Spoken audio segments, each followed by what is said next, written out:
श्री राम जय राम। श्री राम जय राम जय जय राम। श्री राम जय राम जय जय राम। श्री राम जय राम जय जय राम। श्री राम जय राम जय जय राम। श्री राम जय राम जय जय राम। सच्चिदानंद भगवान की जय। सत्य सनातन धर्म की जय। सतगुरुदेव भगवान की जय।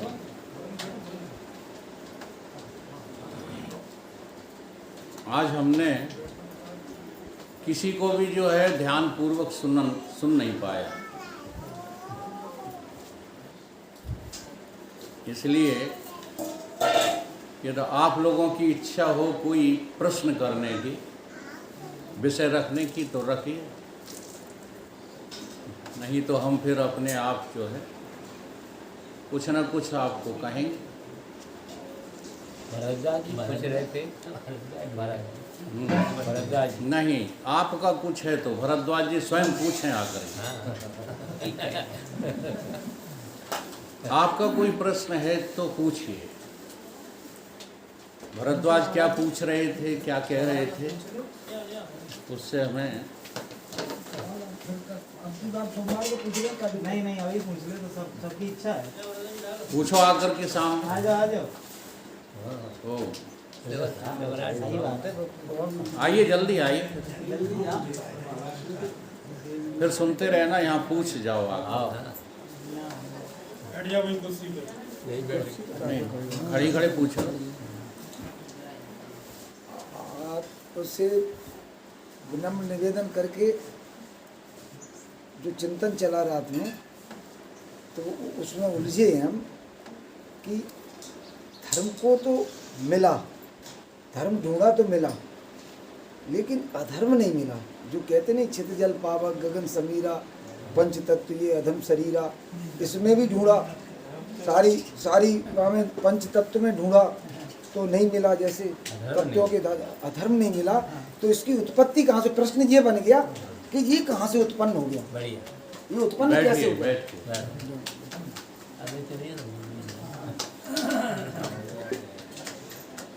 अगर सच्चा साधक कोई है, चाहे वो कर्म का हो, चाहे वो भक्ति का हो, चाहे ज्ञान का हो, अगर सच्ची साधना से वो प्रेरित हुआ है तो सबसे पहले उसको मिलेगा अधर्म। जिसको अधर्म नहीं मिलता उसको कभी भी धर्म से मुकाबला नहीं हो सकता। हम जिसको धर्म मान बैठे हैं वो धर्म नहीं है, वो अधर्म ही है। जैसे हम लोगों को ये सिखाया जाता है कि दान देना धर्म है, हमको ये सिखाया जाता है कि पूजा पाठ करना धर्म है, हमको ये सिखाया जाता है कि बड़ों की सेवा करना धर्म है। ये सारे काम करते हुए जरा तुम ये अपने में झांक करके देखो। चाहे पूजा कर रहे हो, चाहे कर्म कर रहे हो, चाहे सेवा कर रहे हो, चाहे दान दे रहे हो, अपने में झांक करके देखो। तुमको ये लगता है कि हम कर रहे हैं, तुमको ये लगता है कि नहीं कि हम कर रहे हैं, हम सेवा कर रहे हैं, हम दान दे रहे हैं, हम पूजा कर रहे हैं, ये लगता है या नहीं लगता? अगर लगता है तो अधर्म है, ये धर्म नहीं। धर्म की परिभाषा गीता में स्वयं श्री कृष्ण जो है वर्णन कर रहे हैं। कह रहे हैं, अर्जुन तू मेरा धर्म स्वीकार कर, जो मैं धर्म बताता हूं वो स्वीकार कर। और उस धर्म को स्वीकार करने के बाद फिर तू ये जो हजारों करोड़ों योद्धा खड़े हैं इन सबको मार डाल, तुझे कोई पाप नहीं लगेगा। अब वो क्या बता रहे हैं? वो बता रहे हैं कि करने वाले तुम नहीं हो, तुमने आज तक न कुछ किया है, न तुमने पहले कुछ किया था, न तुम आगे कुछ कर पाओगे। इस बात को ठीक से समझ लो तो धर्म में जीना आ जाए। चलो मोटी मोटी बातें हैं। अपने घर के बच्चों को तुमने पाला ना, तुम्हें दुख किस बात का है? जब तुम्हारे बच्चे बड़े हो गए, बहुएं आ गईं, तुम्हारी आज्ञा का पालन नहीं करते, अपनी मनमानी करते हैं, तो तुम लोग, हम भी उसी में शामिल हैं, दुखी रहते हो। क्यों रहते हो दुखी? क्योंकि तुमको ये अभिमान है कि हमारा किया कराया सब व्यर्थ चला गया। उन्हीं की भाषा में जो समझा दें, ये जो कुछ करना धरना होता है ये सब माया में होता है। प्रकृति क्रियामाणान, सब माया में होता है। माया करती है, माया के ही जो है सारे काम हैं। यही जियाए यही खाए। माया ही तो तुमको जो है संसार में लाई और माया ही तुमको ली ले जाएगी। ये ऐसी जो है माता है, ऐसी माता संसार में केवल मैंने सुना है, देखा नहीं। सर्पणी होती है, सर्पणी। वो क्या करती है? बच्चों को, अंडों को पैदा भी करती है और खा भी जाती है। बस उसी की तुलना है किससे? प्रकृति से। इस प्रकृति में सब पैदा हुए हैं, इस प्रकृति से ही सब पैदा, जो पैदा हुए हैं वो सबके सब प्रकृति से ही हुए हैं। परमात्मा ने आज तक एक बच्चा नहीं बनाया, लेकिन इन बातों को कोई समझने को तैयार ही नहीं है। हम तो अनर्गल जो है आचार्यों की भाषा को सुनने को तैयार बैठे रहते हैं। सब भगवान ने किया, सब जो कुछ तुम अच्छा बुरा जीवन में कर रहे हो ना, धर्म अधर्म अनुचित उचित, सब थोप देते हो किस पर? भगवान पर। बेचारा भगवान, भगवान से ज्यादा कमजोर तुम्हारी दृष्टि में कोई है ही नहीं। अगर सबसे कमजोर अस्तित्व तुमने कोई छांटा है तो वो कौन है? भगवान। और भगवान ही इतना जो है बलवान है कि उसने अपनी माया को बस में करके और ये सारा संसार तुम्हें अनर्थ रूप दिखा दिया, और आज तक कुछ भी भगवान ने किया नहीं। इतना बलवान। और भगवान चाहते क्या है तुमसे? भगवान तुमसे नहीं चाहते हैं कि तुम जगत में आकर के इस माया के अधीन होकर के और इसकी जो है अधीनस्थता में अपने को कीड़ा मकोड़ा बना लो, नीच योनियों में ले जाओ। ये भगवान नहीं चाहता। बहुत स्पष्ट बातें हैं, हम स्वीकार ही नहीं करते। करके कृपा जगदीश ने भजन हेतु तन दिया, नर्तन से तरासा नहीं तो रघुवीर क्या करे। अब वो ईश्वर क्या करे? ऐसा कोई प्राणी छांट करके लाओ 84 लाख योनियों में, जिसको ये बात जो है समझ में आ रही हो, करने कराने वाली बात। किसी को नहीं समझ में आती। केवल समझने के लिए मनुष्य ही बनाया है प्रभु ने, और जब तू समझदार बन गया तो तूने नासमझी का जो है पर्दा अधिकार रूप से अपनी बुद्धि पर जो है डाल लिया है। हो अकर्ता और बन बैठे करता, और वही तुम्हें चैन नहीं लेने दे रहा। आज भी भले शरीरों की आयु अब 80 साल की हो गई हो, 90 की, 70 की, 50 की, ठीक है, तुम्हें करने का इतना अभिमान है, हाँ, कि आज भी किए किए किए किए मरे जा रहे हो, और उससे तुम्हें सिवाय दुख के कुछ मिलता नहीं। फिर भी काय में लगे हो? करने में भी नहीं, करने के अभिमान में। कभी आपने सीखा कि मनुष्य केवल देने के लिए बना है? अगर आपसे कोई कहे कि एक लोटा पानी पिला दो हमें, भले तुम्हारे पास नहीं है, लेकिन तुम्हारे पास वो बुद्धि है कि आप कहीं से भी एक लोटा पानी ला करके उसको पिला सकते हो। ये बुद्धि किसी सांप में है, किसी गाय बैल में है, किसी जो है सांप छछूंदर में, किसी में भी है? नहीं है। तो ये बुद्धि तुमको भगवान ने क्यों दी?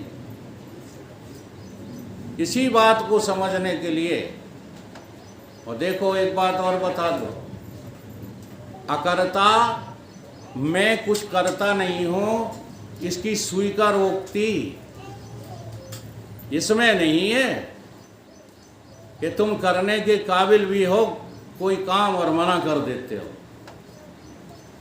बड़ा गहरा विषय है ये। इसलिए ये कर्ता पने का, भोक्ता पने का अभिमान मेरी समझ में नहीं आता।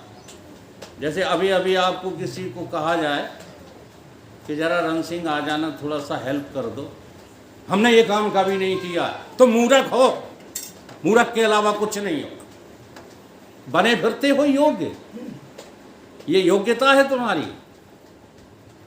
तुम मनुष्य हो, मनुष्य होने के नाते खड़े हो जाओ, वहाँ पहुँच जाओ, करके देखो, वो अपने आप मना कर देंगे तुम्हें करना नहीं आता, हटो।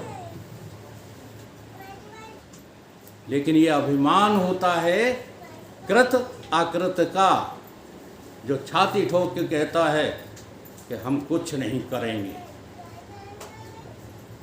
कुछ नहीं करेंगे, ये भी अभिमान है। और हम सब कुछ कर लेते हैं, ये भी अभिमान है। इसलिए होश पूर्वक रहो, मनुष्य हो यदि तो। मनुष्य होने की तुम्हारे पास विधा नहीं है। मनुष्य केवल देता है। अभी अभी जो है मुकेश ने हमसे प्रश्न किया, तो हम तो जो है सरेआम प्रश्नों के उत्तर देते हैं, कहीं छिपाते तो है ही नहीं कोई बात। इन्होंने प्रश्न किया, भजन किसको कहते हैं? जैसे हम कहीं चले जा रहे हैं, मेरी आंखों के सामने किसी को, जीव को तकलीफ हो रही है, किसी मनुष्य को तकलीफ हो रही है, तो हम उसके ऊपर दया करें या उसी समय बैठ कर के माला फेरें? इनमें से भजन क्या है? देखो, एक पक्षी बात ना करो, बात थोड़ी समझने योग्य है। भजन को कभी इनकार नहीं करना है, लेकिन जब तुम्हारे को पात्रता नहीं है भजन की, तब तुमको अंधा भजन करना ही है। जब पात्रता नहीं है, अगर पात्रता नहीं है तो आप जो है भजन को छोड़ करके भ्रष्टाचार में लग पड़ोगे। जैसे आज नेता लग गए हैं, नेताओं को देखो, ये क्या कहते हैं हाथ जोड़ करके, तुम हमको वोट दो, हम तुम्हारी सेवा करेंगे। बोलो, जब जब चुनाव होते हैं तब यही बात कही जाती है। लेकिन बताओ, ये तुम्हारी सेवा कर रहे हैं या तुमसे सेवा करवा रहे हैं? देख लो। तो जब तुम्हारे गुरुदेव तुमसे कहें कि अभी तुम जो है 2 घंटे 3 घंटे सारे काम छोड़ करके माला फेरो, तो तुम्हें उनकी आज्ञा का पालन करना है। जब वो ये कहें कि सत्संग में आया करो, सत्य वचनों को सुना करो, तो उनकी आज्ञा का पालन करना ही धर्म है। जब तुम्हारी ये बात समझ में आ जाए कि हमारे हृदय में तो ये लगता है कि हम लोगों की सेवा करें, हमारे हृदय में तो ये लगता है हम लोगों के ऊपर दया करें, हमें तो ये लगता है कि हम सारी जिंदगी अपना कुछ ना कुछ लोगों में वितरित ही करते रहें, जब ऐसा लगने लगे तो फिर ये काम बिना अहंकृत हुए तुम्हारा भजन ही है, ये भजन के अलावा और कुछ नहीं। तो भजन करने के तरीके होते हैं। अब हम ना तो उधर की बात पालन करें और ना इधर की, हाँ, बीच में ही अटके हुए हैं। जो मन में आता है वही करने में लगे हुए हैं। और कुछ कुछ सहयोग इसमें जो है विद्वान आचार्य लोग दिए रहते हैं। सच्ची बात बताते हैं तो त्याग बल ही भजन है। जिनके अंदर त्याग बल नहीं है वो भजन नहीं कर सकते। वो मनुष्य होते हुए भी पशुवत जीवन जी रहे हैं, जिनके अंदर त्याग नहीं है। बहुत सारे ऐसे लोग हैं जिनको वो काम आता नहीं है। जी हाँ, जैसे युद्ध करना सबको आता है, युद्ध करना तो केवल फौजियों को आता है कि नहीं? अब फौजी रक्षा करते हैं, बहुत गहरी बातें हैं, इनमें लोग खामखा नाराज हो जाते हैं, सच्ची बात समझने की कोशिश नहीं करते। तो फौजी जो है वो भजन नहीं कर रहे, जरा ध्यान दो, क्योंकि सेवा भी नहीं कर रहे, क्योंकि फौज में जो वो काम कर रहे हैं वो उनकी सरकार का आदेश है, और उस आदेश का पालन करने के लिए वो बाध्य क्यों है? क्योंकि वो उसके एवज में वेतन लेते हैं। समझ रहे हो? इसलिए वो सेवा। अब देखो, अज्ञान के दायरे में ले जा करके तो कुछ न कुछ सेवा है। जैसे एक आदमी ऑफिस में बैठ करके जो है कलम घसीटता है, वो भी सरकार का नौकर है। और एक आदमी जो है खेतों में काम करता है, वो भी सरकार का नौकर है। एक युद्ध में लड़ रहा है, वो भी सरकार का नौकर है। तो नौकर है कि सेवक है?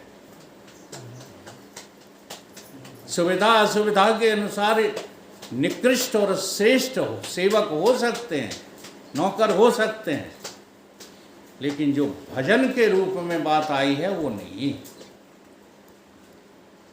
भजन तो हमेशा उसी को कहते हैं जिनके जीवन में देना आ जाए। देते रहो, देते रहो। और एक बात बता दूं, अगर आपके जीवन में देना आ गया तो फिर तुम एक विशेष परिवार से नहीं बंधे रहोगे। ये देने की जो है कला का चिन्ह है। तुम देना सीख जाओ। तुम्हारे पास जो भी है, तुम्हारे पास धन बल है, तन बल है, बुद्धि बल है, जो भी बल है उससे आप देना सीख जाओ। तो देने का अर्थ क्या है? अपने लोगों को देना। बताओ, अपने लोगों को देने का नाम देना है। उन देने वालों को भी देखो क्या सुख मिलता देने में। वो क्या जानेंगे देना जो पड़े हुए लेने में। देने वालों ने ही इस जग में जीवन में सच्चा लाभ उठाया देने वाला। अगर ये चीज आ जाए ना तो सीमा जो है टूटने लगती है। जो सीमित बने हो ना कि हमने तो अपने घर वालों को दिया ही दिया, अरे घर वालों को ही दे करके क्यों मरते रहे? अब घर से ऊपर और कोई घर नहीं है क्या? हैं? अपने अपने घरन की सबका हो पीर। तो तुम्हें पीर सब घरन की, धन्य धन्य रघुवीर। अच्छा, तुम खोजते किन्हें फिर रहे हो? बोलो, यह सत्संग क्यों सुन रहे हो? क्या चाहिए? है ना? अब रघुवीर जैसे मिलते हैं वैसा हम पालन नहीं करना चाहते। भरद्वाज जी कहते हैं कि हमें अधर्म नहीं मिला, और हम ये कहते हैं कि यदि साधना की एक डगर भी रखोगे तो सबसे पहले मुकाबला अधर्म से ही होगा। जो तुम कर रहे हो वो सब अधर्म ही तो कर रहे हो। इसी में बस दर्द शुरू हो जाता है। वो धर्म कब बनेगा? जब तुम करते हुए भी नहीं करोगे तब वो धर्म बनेगा। और जब तक कृत अकृत्वा अभिमान है तब तक तो आप अधर्म में ही लिप्त हैं। चाहे भागवत कराओ और चाहे जो है भागवत से ऊंचा और कुछ होने लगा हो, यज्ञ करवाओ, चाहे कुछ करवाओ, वास्तविक वो अधर्म है। वास्तविक धर्म तो वही है कि धर्म तय, हम ये अभी पिछले मंचों पर बोल कर आए हैं, विरति। जीवन में तुम्हारे धर्म आ गया तो आपको विवेकपूर्ण वैराग्य हो जाएगा। हम किसी की आलोचना नहीं करते, लेकिन कहते समय हम चूकते भी नहीं हैं। तुम सत्संग करते हो, तुम प्रवचन सुनाते हो और सुनते हो, और बीड़ी तंबाकू का पान करते हो। तुम अधर्मियों के भी हेड हो। केवल मंच से अच्छी अच्छी बातें बोल देना ये धर्म नहीं होता। धर्म का पालन करने में महाभारत के प्रसंग में युधिष्ठिर महाराज जैसे धर्मात्मा चूक गए तो हम लोग फिर किस खेत की मूली। इसलिए धर्म और अधर्म के विषय में हमें बहुत सजग रहना चाहिए। तुम मनोमुखी धर्म को धर्म कहते हो और मनोमुखी अधर्म को अधर्म कहते हो। जैसे निम्न और उत्तरोत्तर स्थिति के अनुसार अगर आपके अंदर योग्यता नहीं है तो आपके द्वारा मना किया हुआ कार्य अधर्म है। जैसे आपको यदि ज्ञान है, ठीक है, आप उपासना में रत हैं, तो आप जो है कर्म करने के लिए इनकार करने के अधिकारी हो। लेकिन आप उपासना में भी रत नहीं हैं, आपको ज्ञान भी नहीं आता, फिर आप सेवा से इनकार करते हो, तो बता दो धर्मात्मा हो कि अधर्मी हो? खूब सोच विचार के। किसी की नकल नहीं की जाती। हम लोग जो है ये ज्ञान की बातें सुन सुन करके अपवित्र हो गए हैं। जितने ज़्यादा जो लोग बिगड़े हैं वो सब ज्ञानी बिगड़े हैं। अज्ञानी शायद इतना नहीं बिगड़ा जितने ज्ञानी बिगड़ चुके हैं। अब तो हमें ज्ञान हो गया, अब हमें क्या जरूरत है? जैसे एक नाई था, नाई